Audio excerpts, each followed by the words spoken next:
di dalamnya ada pembacaan sholawat, ada pembacaan zikrullah.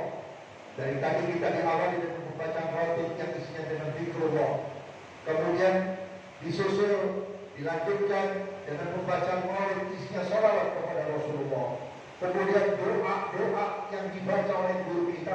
Ini merupakan majelisnya orang yang soleh, sebab tidak ada hamba Allah yang disebut oleh Allah sampai di dalam sholat kita, dalam tasyahud awal dan akhir yang disebut wa ala ibadillahi sholihin.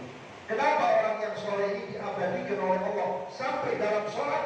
Karena orang yang soleh ini yang diharapkan oleh Allah, surga tidak bisa terbuka kecuali untuk hamba-hamba Allah yang soleh. Hadirin wa hadirat yang saya hormati, saya hanya menyampaikan pesan Nabi Muhammad SAW. Ini amanat Nabi Muhammad SAW. Nabi Muhammad SAW mengharapkan kita untuk mengamalkan. Apa kata Nabi dalam hadis yang diriwayatkan oleh Sayyidina Ali bin Abi Thalib radhiyallahu anhu? Bertakwalah kamu kepada Allah di mana saja kamu berada. Bukan cuma di tempat majlis. Kalau orang di majlis ini ingat Allah, wajar karena selalu didebutkan dengan nama Allah. Kita di dalam majlis diajak berzikir kepada Allah, pasti kita ingat kepada Allah. Tapi yang dimaksud oleh Nabi Muhammad ini takwa kepada Allah di mana saja berada. Kenapa? Karena kita tidak tahu di mana kita mati. Apakah mati di rumah? Apakah kita mati di pasar? Apakah kita mati di majelis? Apakah kita mati lagi kondangan? Apakah kita mati di jauh? Kita tidak tahu. Kenapa kita harus membawa takwa di mana saja? Karena tidak ada pangkat yang setinggi-tingginya di hadapan Allah kecuali hamba Allah yang bertakwa kepada Allah. Siapa hamba Allah yang bertakwa kepada Allah, yang senantiasa dimuliakan oleh Allah, bahkan dianjurkan kita mencintai mereka, para auliya-Nya Allah, para wali-walinya Allah. Mereka itu adalah golongan orang-orang yang paling bertakwa kepada Allah. Hadirin wal hadirat, sahabat Nabi Muhammad SAW yang namanya Khulafaur Rasyidin itu diberi kelebihan oleh Allah.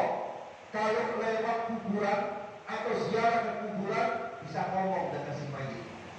Salah satu ada sahabat Nabi yang mengajak kepada muridnya jalan-jalan. Kalau kita jalan-jalan ke kubur raya, kalau mereka tidak ke kuburan. Tujuan apa ke kuburan? Untuk mengadakan muhasabah, mengadakan perhitungan diri. Sekarang kamu ada di dalam kubur, mungkin besok saya ada di dalam kubur, mungkin lusa saya ada di dalam kubur. Satu waktu sahabat Nabi ini membawa beberapa murid untuk berhadapan dengan orang-orang di dalam kubur yang mungkin sudah sekian lama meninggal dunia. Itu sahabat Nabi berkata kepada ahli kubur, "Hei ahli kubur, apa yang kau rasakan dan apa yang kau butuhkan di dalam kubur?" Subhanallah, itu ahli kubur semua menjawab, "Ittaqillah," takwa kepada Allah, takwa kepada Allah. Ternyata kebutuhan orang di dalam kubur itu takwa kepada Allah. Apa dia takwa kepada Allah? Al-khawfu minal jalil. Di mana saja dia berada takut kepada Allah. Kita mau berbuat maksiat di satu tempat yang tertutup, gelap gulita, tidak ada orang yang lihat, tidak ada tetangga yang ngintip, tetap Allah yang melihat. Kita beribadah, tidak ada orang yang tahu kita sholat, tidak ada yang tahu kalau kita sering baca Quran, Allah yang melihat. Kita memberikan hadiah, sedekah, kebaikan kepada orang, baik orang miskin, fakir, anak yatim, tidak ada yang tahu, Allah yang menilainya. Semua Allah yang menilai. Kenapa? Manusia dan makhluk Allah ini tidak terlepas dari penglihatan Allah Subhanahu wa ta'ala. Kemudian yang kedua, nilai daripada takwa, wal amalu bitanzil, selalu beramal sesuai dengan apa yang diturunkan oleh Allah lewat Nabi Muhammad. Yang dibawa oleh Nabi Muhammad Al-Quran. Dari Nabi Muhammad hadis. Kita kenal Quran harus kenal hadis. Tanpa kenal hadis kita tidak tahu kandungan Al-Quran. Umat Islam tidak boleh lepas dari dua hal, yaitu Al-Quran dan hadis. Kemudian yang ketiga, waridho bil qadir. Orang yang bertakwa itu memiliki sifat as-sakhah, puas hati. Gak ada tamak dalam hatinya. Misalkan kemarin dapat 10, sekarang dapat 5. Oh, memang nasib saya dapat 5. Oh, memang rezeki saya dapat 5. Makanya kalau ada orang-orang yang stres zaman sekarang karena ekonomi dan sebagainya, karena ketakwaannya sudah turun. Setiap orang yang bertakwa, dia berkata dalam hatinya, apapun yang aku cari sudah ditentukan rezekiku oleh Allah Ta'ala. Misalkan ada orang dagang, jual makanan, jual sayuran, jual barang, biasanya laku 15 barang, kalau sekarang dapat 5, memang sudah ditakdirkan hari ini. Besok naik lagi 7, besok lagi naik 6, besok lagi turun 1, ini sudah ditentukan oleh Allah Ta'ala. Makanya nggak boleh kalau ada orang keluar rumah terus ditanya, Pak mau kemana, Bu mau kemana, mau cari rezeki, nggak bisa. Rezeki nggak bisa dicari, rezeki sudah disiapkan oleh Allah Subhanahu Wa Ta'ala. Maka oleh karena itu Allah perlihatkan, kalau kita lagi lihat seekor kambing atau seekor ayam, ya antara kambing dan ayam nggak ada yang gontok-gontokan karena rezeki. Kenapa? Kambing yakin aku punya rezeki yang bakal dimakan oleh ayam, dan ayam pun yakin aku punya makanan yang bakal dimakan oleh kambing. Ini salah satu sifatnya orang bertakwa, yaitu ridho kepada Allah walaupun mendapat nilai yang kecil. Ibu-ibu, bapak-bapak, ada kalanya sesuatu yang kecil barokah, ada kalanya sesuatu yang besar jadi tidak barokah. Berapa banyak orang yang dapat sesuatu yang banyak ditambah penyakitnya banyak. Berapa banyak orang yang mendapatkan sesuatu yang banyak tidak diberi ketenangan dalam hidup, tidak diberi ketenangan dalam hidup. Buat apa kita punya sesuatu yang banyak kalau hati kita tidak tenang, hati kita tidak tenang, gelisah, resah? Na'udzubillah, sedikit tapi barokah. Kemudian apa? Sifat-sifatnya orang yang bertakwa, wal isti'dadu liyaumil akhir, selalu mempersiapkan diri di hari kemudian. Kapan hari kemudian? Hari di saat manusia dibangkitkan dari kuburnya. Sebelum kita di akhirat, kita masuk ke alam barzakh, masuk alam kubur. Alam kubur ini nggak ada daftarnya, ibu, nggak ada daftarnya. Kapan saya masuk kubur, hanya Allah yang tahu. Makanya saya tanya, kalau kita selalu berkata, mari kita tatap masa depan, nggak ada yang tahu masa depan. Jangan pun ngomong masa depan. Subuh besok kita panjang umur atau tidak, kita nggak tahu. Besok kita hidup atau tidak, kita nggak ada yang tahu. Ada yang punya rencana besok mau ke Bogor, mau belanja ke satu toko, maghrib atau isya atau subuh kepleset di kamar mandi tinggal. Gagal dia punya acara di Bogor. Ini semua ketentuan Allah. Maka oleh karena itu, jangan memikirkan sesuatu bagi orang-orang yang bertakwa, bagi orang-orang yang mukmin dan mukminat. Satu yang kita pikirkan, apa yang saya bawa untuk menghadap Allah? Apa yang saya bawa untuk menghadap Allah? Itu saja.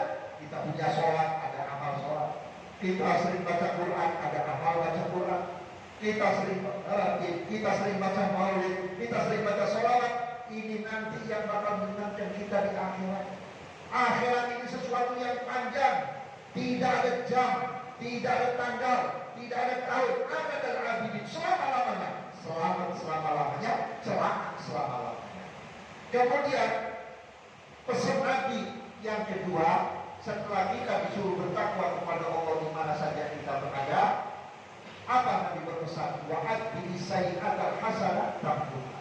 Tolong ikuti kejelekan-kejelekanmu dengan amal soleh. Artinya apa? Manusia tempatnya dosa. Gak ada manusia yang gak punya dosa kecuali Nabi Muhammad, kecuali Rasulullah. Maksud tidak ada dosa dan kesalahannya. Untuk kita banyak dosa. Sampai Sayyidina Umar bin Khattab mengatakan, setiap manusia ini tempatnya dosa, dan sebaik-baiknya orang yang punya dosa merasa aku punya dosa. Makanya jangan sampai di antara kita merasa tidak punya dosa. Jangan sampai merasa bahwa kita sudah tidak punya kesalahan kepada Allah. Kita punya kesalahan. Kesalahan itu kecil, tapi menurut Allah besar. Beberapa tahun yang lalu saya pernah ceramah di rumah ini, di majlis ini. Saya katakan bahwasanya ada 3 hal yang tidak boleh kita remehkan. Satu, jangan meremehkan dosa sekecil apapun. Ada dosa besar diampuni, ada dosa kecil gak diampuni, bisa masuk neraka. Ada dosa tapi dosa kecil gak diampuni, kecuali masuk neraka. Contohnya apa? Orang berzina, tobat, diampuni. Orang mabuk, tobat, diampuni. Orang mencuri, tobat, diampuni. Ada orang mati semut, gak diampuni oleh Allah Ta'ala, masuk neraka. Masuk neraka. Maka oleh karena itu tidak boleh kita mengatakan bahwa dosa itu gampang, gak apa-apa nanti juga Allah ampuni kita. Tetap kita harus minta ampun kepada Allah Ta'ala. Oleh karena itu Nabi mengatakan, dosa-dosamu ini tolong diimbangi dengan amal soleh. Ya, kalau kemarin, seminggu kemarin kita udah berbuat maksiat, kita ngomongin orang, kita nyakitin orang, atau kita pernah pesan sama orang, alhamdulillah malam kita kumpul di tempat ini, diajak baca hadis, diajak baca maulid. Siapa tahu dosa kita habis yang sedikit. Siapa tahu dosa kita diambil oleh Allah. Ini memang perintah Nabi, harus diimbangi. Salah kita, dosa kita diimbangi dengan amal yang soleh. Yang ketiga pesan Nabi, wa khaliqin nas bi khuluqin hasan. Bergaullah kalian kepada manusia dengan akhlak yang hasan, yang baik. Saudara-saudara hadirin, orang hatinya tidak bisa luluh dengan pelet. Ada orang cari ilmu pelet supaya orang cinta sama dia, senang sama dia. Berapa lama cinta? Berapa lama sayang? Mungkin seminggu, mungkin 2 minggu, habis peletnya, hilang kasih sayangnya. Tetapi kalau dengan akhlakul karimah, 100 tahun kita masuk ke dalam kubur, tetap dikenal oleh Allah Subhanahu wa Ta'ala. Kebetulan Bapak Haji Ismail ini asli dari Bangkalan Madura. Di Bangkalan Madura ada seorang wali min auliyaillah yang ma'ruf dan masyhur, bukan hanya di Indonesia, bahkan sampai di Malaysia, di Brunei itu dikenal, yaitu makam Syekh Khalil Bangkalan. Kenapa sampai detik ini Syekh Khalil Bangkalan dikenal orang? Padahal kita nggak ketemu, kita nggak ngalamin. Kapan antum ketemu sama beliau? Berapa tahun beliau meninggal dunia? Kita baru lahir berapa tahun. Tapi kenapa?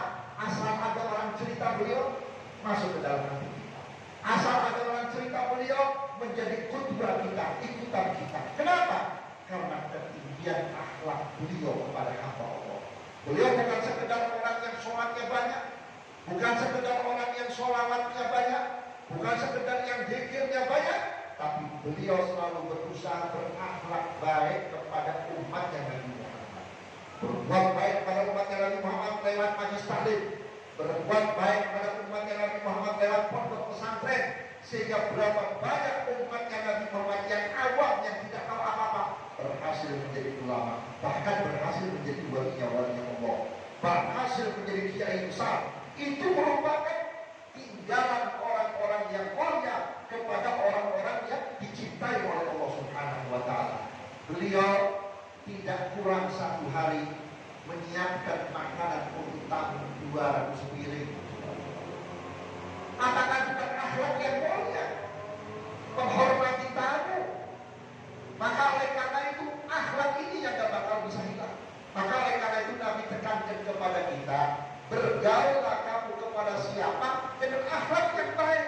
Walaupun kita orang biasa, walaupun kita orang yang sederhana, walaupun kita punya ilmu yang sekedarnya, walaupun kita punya harta yang gak terlalu banyak, tapi dengan akhlak yang mulia kita bakal dikenal.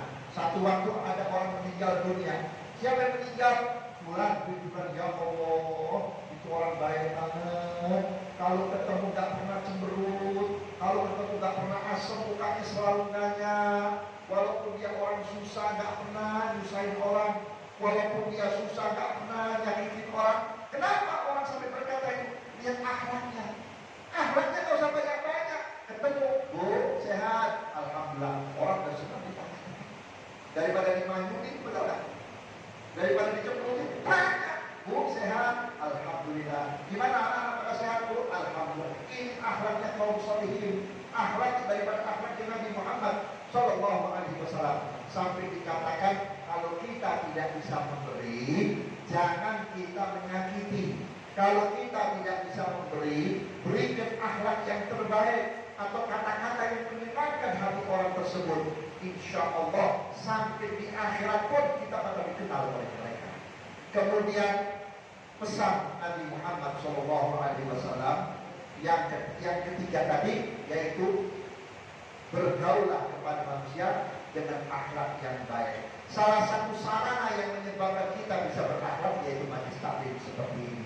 Insya Allah dengan pengajian tiap malam Rabu, diawali dengan wirid, diawali dengan ratib, diawali dengan sholawat dan maulid, dan nanti diberikan himbauan-himbauan oleh guru-guru kita, masukan-masukan oleh guru-guru kita, sehingga melahirkan akhlak yang baik, akhlak yang disayangi oleh Allah, yang diridhoi oleh Allah, yang mudah-mudahan dengan akhlak ini kita menjadi mulia, saudara-saudara hadirin. Hadirin yang saya hormati, saya perlu mengingatkan atau memberi informasi tentang pembacaan taklim.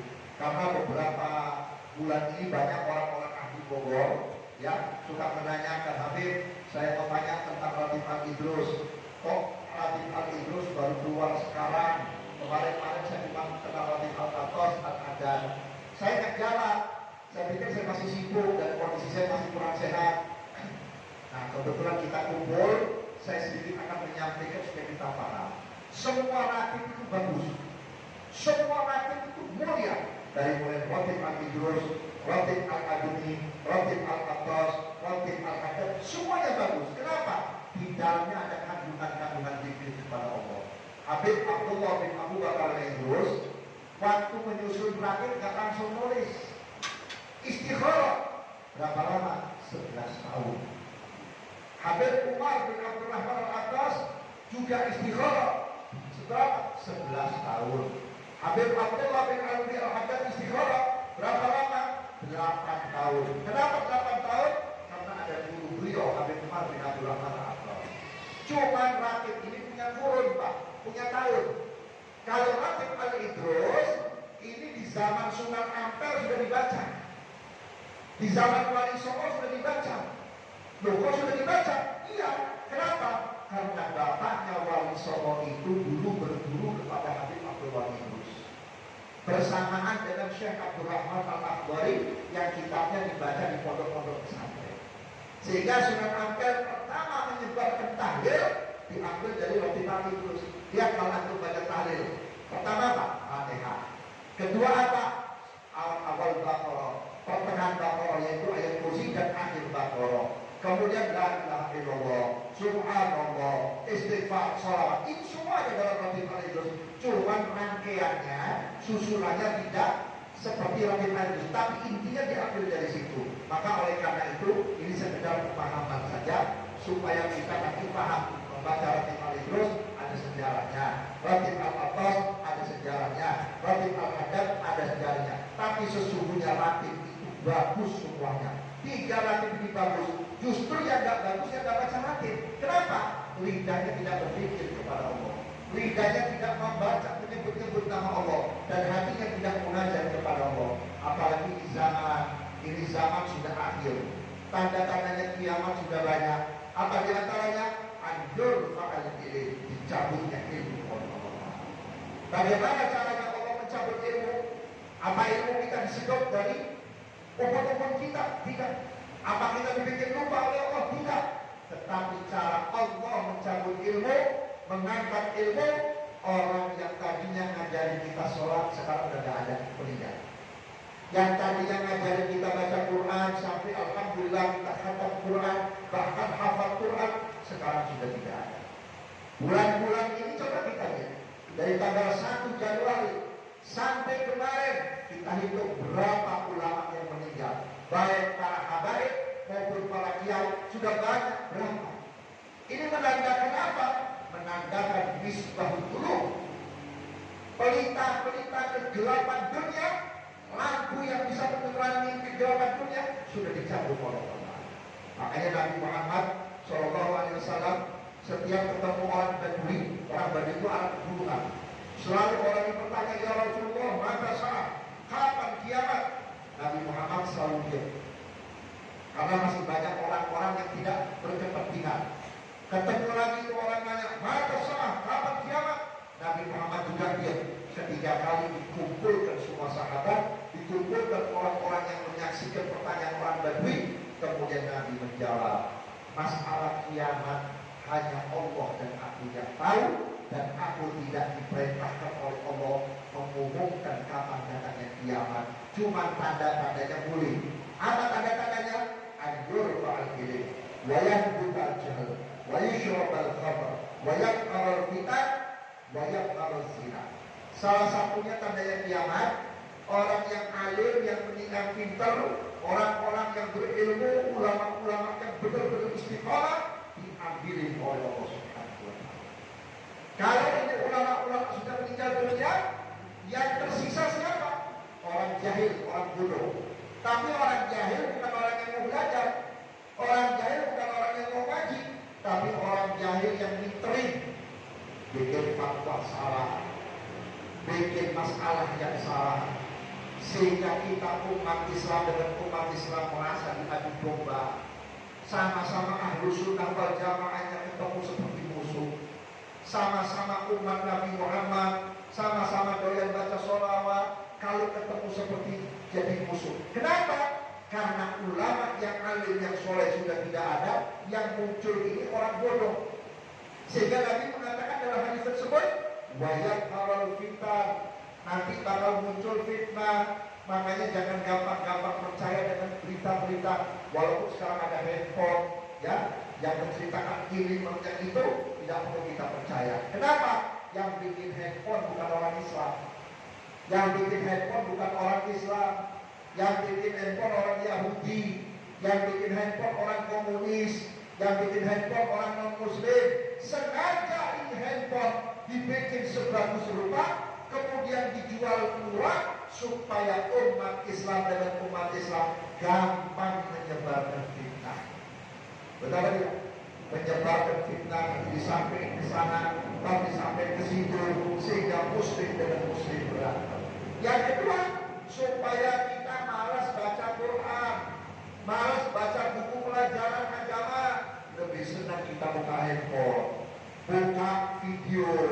Oh ini begini, oh ini begini. Maaf ibu-ibu, sering lihat baju-baju. Oh ini pakaian begini. Akhirnya ngaji bukan karena Allah, ngaji karena pameran jilbab. Betul tidak? Pameran baju.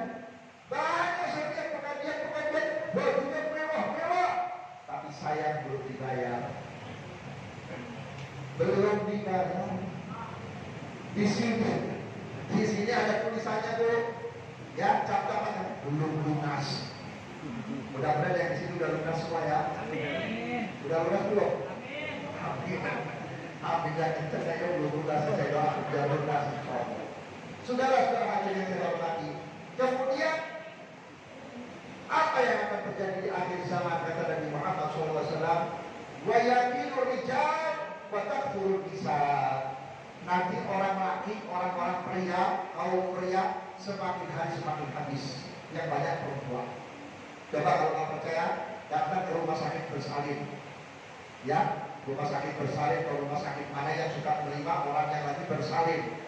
Yang lahir hari itu kebanyakan laki atau perempuan? Kebanyakan perempuan. Bisa kita lihat sekarang di majlis taklim, alhamdulillah banyak perempuan, betul nggak?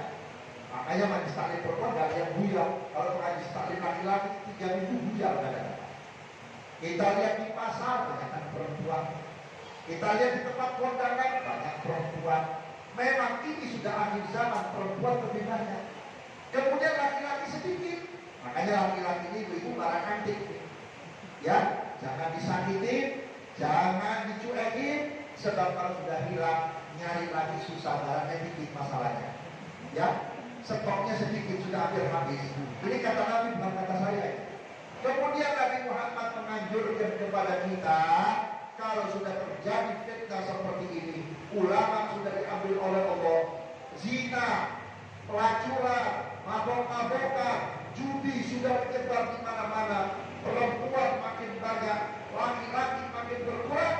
Karena izin kata Nabi pada hari itu, fa'afiru minal istighfar wassalatu alaiya. Perbanyaklah kamu istighfar dan bersolawat kepada aku. Ternyata istighfar dan solawat ini yang menyelamatkan kita di dalam kondisi akhir zaman. Mudah-mudahan kita dipanjangkan umur dan mudah-mudahan jangan sampai ketemu kiamat. Jangan sampai ketemu kiamat. Na'udzubillah ya Allah. Saya tadi dikirimin video terjadi longsor di puncak ini. Ya Allah, saya melihat itu belum apa-apa. Baru saya melihat batu dari gunung segede rumah jatuh. Ada lagi tanah longsor dan kebanjiran di Kalimantan, rumah mobil habis. Wah, bagaimana kalau kiamat? Kayak apa gedenya matahari itu jatuh dari atas? Bulan kayak apa gedenya jatuh dari atas? Langit begitu lebarnya jatuh dari atas. Sementara kita manusia yang dhaif, manusia yang lemah, makhluk yang dhaif. Jadi apa kita? Makanya saya berharap mudah-mudahan jangan ketemu kiamat. Ya, mudah-mudahan kita panjang umur, tapi kalau mati jangan ketemu kiamat, termasuk anak cucu kita. Dan kiamat ini biar disaksikan oleh orang-orang kafir, biar disaksikan oleh orang munafik, jangan disaksikan oleh kita.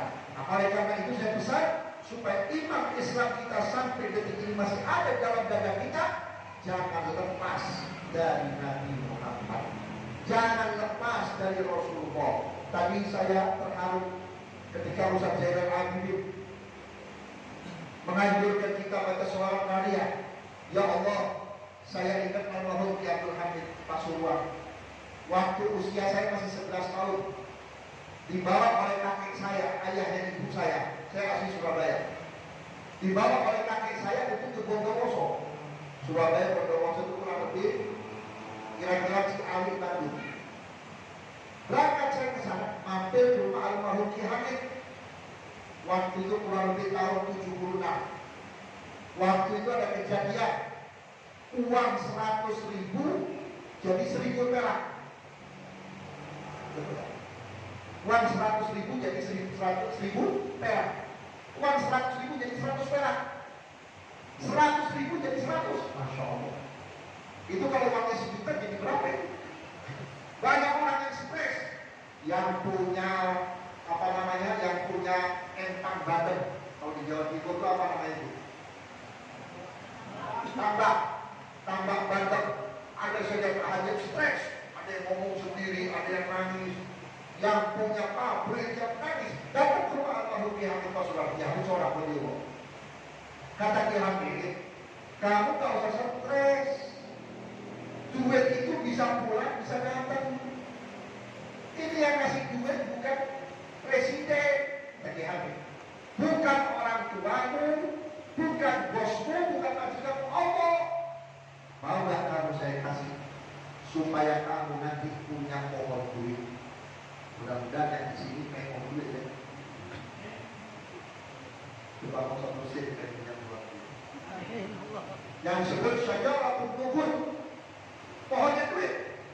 Bagaimana pohonnya duit? Bukan artinya muncul pohon semua duit, bukan jengkol minum. Artinya uang insya Allah datang kepada kita. Yang biasanya kita susah nyari duit, ini duit datang kepada kita. Apa kata Ki Hamid? Setiap habis sholat, ba'da sholat, baca ayat kursi sekali. Setelah baca ayat kursi sekali, baca sholawat Nariyah 11 kali. Ya, baca sholawat Nariyah 11 kali. Insya Allah aku cuma hafal. Ini gua hafal nggak Bu? Hafal ya. Habis sholat jangan lantas jalan. Ini kadang-kadang bukan Allahumma antas sholat, lantas jalan. Ya. Habis sholat, baca sholat, dianjurkan baca ayat kursi. Kenapa? Kalau orang habis sholat baca ayat kursi, habis dosanya. Kalau dia mati detik itu, surga tempatnya kata Nabi Muhammad. Setelah itu kita baca Allahumma sholli sholatan kamilatan wa sallim salam sampai akhir sebanyak 11 kali. Insya Allah kita rasakan. Yang punya usaha macet lancar, yang punya usaha mandek lancar, yang belum ada cita-cita terkabul, yang dagangannya belum ada yang bayar tapi dibayar, pokoknya dibuka rezekinya oleh Allah Subhanahu wa taala. Yang kedua, beliau menganjurkan, ini yang kedua, ijazah yang kedua, setiap selesai sholat isya, bagi ibu yang datang bulan boleh baca sholat masalahnya. Setiap selesai sholat isya, habis makan malam, habis sholat isya, makan malam, nunggu ngantuk, pegang tasbih, baca Allahumma sholli ala sayyidina Muhammad wa ala ali sayyidina Muhammad. Coba ikutin. Allahumma sholli ala sayyidina Muhammad wa ala ali sayyidina Muhammad 400 kali. Lebih boleh panjang.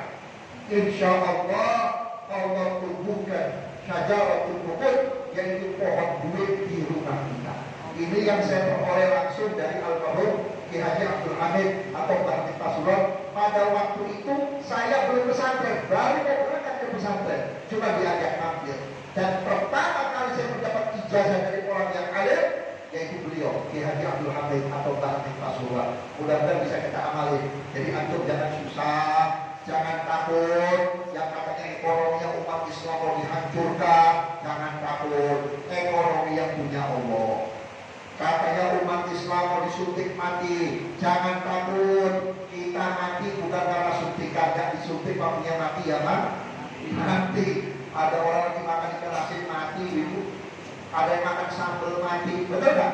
Ada orang ditembak gak mati-mati, kenapa? Belum takdirnya. Jadi yakin kepada Allah, yakin kepada Allah. Gak usah takut kepada makhluk-makhluknya Allah, yakin kepada Allah. Kalau pengen panjang umur, habis sholat, saya tambahin lagi, baca laqad ja'akum rasulun sampai fa'in tawallaw faqul hasbiyallahu sampai akhir sebanyak 7 kali. Siapa orang yang membaca laqad ja'akum 7 kali tiap habis sholat, seandainya dia mau meninggal dunia, yang namanya malaikat Israel pulang lagi. Kenapa? Karena laqad ja'akum ini yang jaga malaikat Jibril alaihissalam. Begitu Israel lewat mau ke kamar kita, ya ada Jibril pulang lagi. Sebab ini pernah kejadian di zaman Sayyidina Ali bin Abi Thalib. Ada sahabat Nabi yang cintanya sama Rasulullah luar biasa. Saking cintanya, dia gak putus baca laqad ja'akum dia habis sholat 7 kali. Begitu mau dicabut nyawa, pulang. Besok disuruh oleh Allah Akbar, pulang lagi. Lama-kelamaan datang ke rumah Sayyidina Ali bin Abi Thalib. Ya Imam Ali, saya udah capek datang ke rumahnya pulang. Mau dicabut nyawanya kok gak jadi. Kenapa? Karena ada imamul malaikah yaitu Jibril. Saya pulang lagi. Tolong kasih nasihat ya Ali, biar saya gak mudah manggil. Baik ya Israel, nanti saya nasihatin. Setelah Israel pulang, si Ali datang ke rumah orang tersebut. Hei sahabat, antum cinta gak sama Rasulullah? Oh cinta banget. Oh cinta saya sama Rasulullah lebih dari bini saya, lebih dari harta saya, lebih dari segala-galanya. Saya cinta kepada Rasulullah. Rasulullah juga cinta kepada kamu. Rasulullah juga nungguin kamu. Benar ya Ali? Benar. Rasulullah nungguin kamu. Makanya saya minta hari ini kamu jangan baca laqad ja'akum ya. Nanti kamu ketemu Rasulullah. Benar. Ini sahabat tidak baca laqad ja'akum dan Israel dicabut nyawa meninggal. Nah oleh karena itulah kita jangan was-was. Umur di tangan Allah, jodoh Allah yang ngatur, rezeki Allah yang ngatur. Kita bisa datang kemari, takdirnya Allah. Kita bisa duduk bersama-sama, takdirnya Allah. Makanya kita minta kepada Allah dikasih takdir yang baik. Dikasih takdir yang baik. Ibu, kalau punya anak perawan atau punya anak laki-laki, kalau berdoain ya Allah, mudah-mudahan anak saya yang perempuan ini dapat jodoh, yang mana suaminya ini jodohnya satu, ya Allah jangan dua. Betul nggak? Ya, minta kepada Allah. Soalnya kita nggak tahu. Siapa tahu anak ibu dijodohin sama laki-laki yang jodohnya 10. Tapi kalau punya mantu kawin lagi kita salah ya. Kita punya mantu kawin lagi kita nggak bisa. Itu jodoh, betul nggak? Saya dulu pengen kawin lagi. Jodoh saya satu. Baru niat udah kepergok sama tetangga. Gagal. Niat lagi kepergok lagi. Oh jodoh saya satu. Betul nggak? Begitu kita minta kepada Allah, ya Allah jadikan anak saya kalau punya suami, suaminya yang punya jodoh satu saja ya Allah. Jangan jodohnya dua. Perempuan juga pun ada yang jodohnya banyak. Di Bekasi ada seorang muhaji, mukanya wajahnya mirip titik puspa. Betul. Dia bos ikan lele. Saya waktu itu habis ceramah saya mampir karena salah satu keluarga dia panitia maulid waktu itu. Alhamdulillah bin, ini anak saya umur 13 atau 15 tahun saya kalau nggak salah. Bu Haji umurnya berapa? Saya sudah hampir 60 Habib. Kok baru punya anak kecil? Habib, saya ini punya suami banyak. Saya nikah 11 kali Habib. Nikah sekian lama meninggal, nikah meninggal. Yang lain sore, yang baru terakhir itu saya kali mau bujangan umur 30 tahun, baru punya anaknya. Oh ternyata Bu Haji jodohnya banyak. Betul nggak? Artinya jangan nyalain laki-laki yang kawin lagi. Kalau perempuan jodohnya banyak ya begitu. Ntar suaminya meninggal, dia nikah lagi, meninggal, nikah lagi. Betul tidak? Jodoh, rezeki, ajal itu merupakan hak fiturnya Allah, bukan hak kita. Mudah-mudahan Allah limpahkan rahmat kepada kita, Allah panjangkan umur kita, Allah kembalikan Indonesia menjadi normal lagi seperti semula. Allah kembalikan kondisi Indonesia normal seperti semula. Baik ekonominya, baik kesejahteraannya, baik pemimpinnya, baik masyarakatnya. Dan kita doakan orang tua kita, wabil khusus orang tua kita Bapak Haji Ismail bersama Ibu Haji Aisyah dan keluarganya, mudah-mudahan panjang umur. Selalu saya berkata kepada beliau, Abah Haji biar panjang umur, walaupun anak cucu mantu sudah bisa berdikari, tetap yang namanya anak dan mantu yang masih muda kepengen didampingi oleh orang tua. Dengan apa? Dengan doa, dengan tahajudnya, dengan zikirnya, supaya anak mantu cucu semuanya berhasil dalam usaha, dan usahanya tidak membawa dirinya su'ul khatimah, tetapi membawa husnul khatimah. Amin ya rabbal alamin. Mungkin ini dapat saya sampaikan. Kalau ada kata saya yang salah yang kurang, mohon dimaafkan, karena saya niat dan tujuan saya kembali tidak lain untuk silaturahim, bukan untuk ceramah, tapi karena saya diberi waktu ya saya sampaikan apa yang saya bisa. Kurang lebihnya mohon maaf. Assalamualaikum warahmatullahi wabarakatuh. Waalaikumsalam warahmatullahi wabarakatuh.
Masih buka Pak, masih buka. Masih jalan lagi. Doain biar sehat panjang umur. Mudah-mudahan insyaallah ya. Sama-sama semuanya. Aman. Minta doanya sama Allah. Santren juga. Sampai aja. Allahumma biar panjang umur. Sama lagi anak. Amin.